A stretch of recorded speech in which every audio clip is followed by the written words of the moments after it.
ខ្ញុំចង់សួរនាងថាតើខ្ញុំនេះមានរូបរាងសង្ហាទេខ្ញុំស្បាត់សុំនិយាយការប៉ັດ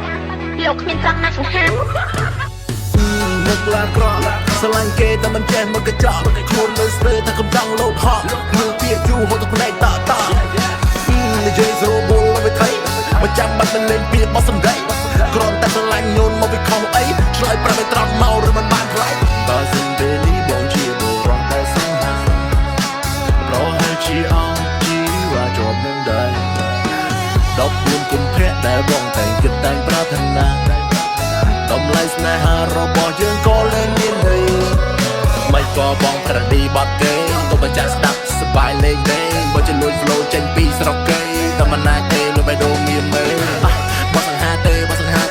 ឆ្លើយប្រាប់បយត្រង់មិនមានមេលឺពីបងនិយាយបើសតិទេកុំប្រៀបធៀបបងជាមួយគេ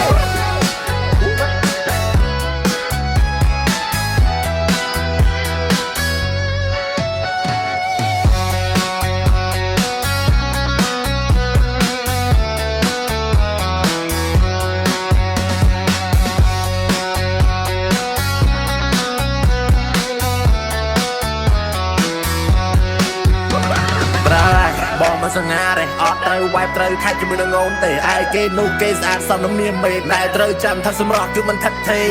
អេអូនពេលគេបោកសឹកកំយំពេលគេបបលែងលេជាមួយនឹងមុំលោកអូនតែឯងប្រាក់សរសៃទុកធំគាត់មករត់រកស្មោះដូចជាខ្ញុំពេលលូនពាក់កវលពេក